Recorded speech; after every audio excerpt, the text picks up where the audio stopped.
తిరుపతి లడ్డు దాంట్లో ఇట్లా జంతువుల కొవ్వుని తయారు చేశారని చెప్పేసి అంటున్నారు కదా, దీని మీద మీ అభిప్రాయం ఏంటి? ఇది ఎవరు చేశారో కానీ చాలా దుర్మార్గపు చర్యకి ఎవరు లోపడ్డారండి. చాలా బాధాకరమైన విషయం. హిందూ ధర్మంలో ఇలా జరుగుతుంది. మనం హిందూ ధర్మంలో మోస్ట్లీ వెజిటేరియన్కి మనం ఇచ్చే ప్రాముఖ్యత, మనం ఇచ్చే వాల్యూ అనేది అందరికీ తెలుసు.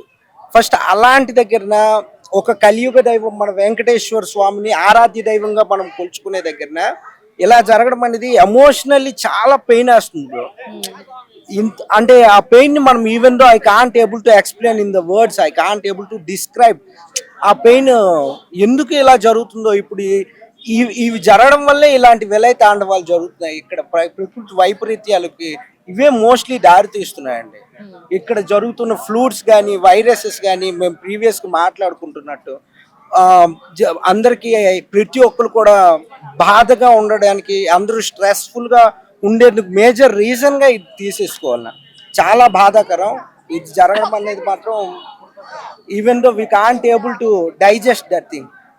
అలా చేయడం అనేది మోస్ట్లీ ఆ మూర్ఖపు కఠిన చర్య, కఠిన శిక్ష అనేది వాళ్ళకి విధించాలి అనేది మాత్రం నేను. తిరుపతి లడ్డుని చాలా మంది భక్తులు కానీ చాలా ఇష్టంగా లేదంటే భక్తితో తీసుకుని వీళ్ళు అందరికీ పంచుతూ ఉంటారు, కానీ ఇలాంటి విషయం ఇలా జరగడం అనేది మాత్రం చాలా బాధాకరం అంటారు. అదే మనం అది ఎలా తీసుకుంటాం, మనం ప్రసాదాన్ని మోస్ట్లీ అది ఒక పవర్ఫుల్ ప్రసాదం. మనం ఈవెన్ దో అక్కడ నుంచి తీసుకొని వస్తే మన దగ్గరలో ఉన్న రిలేటివ్స్కి, మన ఫ్రెండ్స్కి అందరికి కూడా షేర్ చేస్తాం. ఎందుకంటే అది ఒక అమృతంలా మనం భావిస్తాం. ఈవెన్ దో ఎవరికైనా డిసీజెస్ వచ్చైనా అది తింటే తగ్గిపోద్ది అనే కామన్ ట్రస్ట్ ఉంది. అలాంటి ప్రసాదంలో ఇలా జరగడం అనేది చాలా బాధాకరం. చాలా even though that's what I'm saying, we can't able to digest properly. ఇది జగన్ గారికి తెలియకుండా జరిగిందంటారా? ఎవరు ఈ వెనుకున్నా ఎవరున్నారు అని మనకు పర్టికులర్ తెలీదు. ఈవెన్ దో అది వైసీపీ కావచ్చు, ఏ పార్టీ అని కావచ్చు, I don't want to highlight those people. అది మహాప్రసాదంలో జరగకూడని తప్పు జరిగిపోయింది.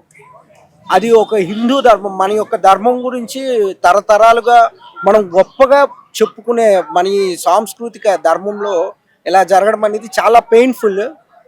ఎవరు జరిగినా కఠిన చర్యలు తీసుకుంటే దానికి ఆ శిక్షకు అనేది ఎగ్జాక్ట్గా ఇది అవుద్ది. లేదు అంటే మాత్రం ఇది అవ్వదు. ఇలానే ఇది కానీ ఈ టైప్ ఆఫ్ యాక్టివిటీస్ కానీ కంటిన్యూ అయితే చాలా ప్రకృతిలో కానీ మనుషులు కొట్టుకోవడం ఇవన్నిటికీ జరిగేందుకు ఇదే మేజర్ రీజన్. ఇంకా ఇలాంటివి 100 రెట్లు పెరిగే అవకాశాలు ఉన్నాయి.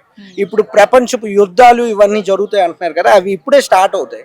ఇలా మన ధర్మాన్ని ఎవరైతే కించపరిచేందుకు, ఇప్పుడు ప్రీవియస్గా కూడా మనం విన్నాం, మన వెంకటేశ్వర స్వామికి ఎవరో అవమానించినందుకు ఏం జరిగింది అనేది చాలా మంది. అలాంటిది వెంకటేశ్వర స్వామికి జరగకూడని అవమానం ఇది.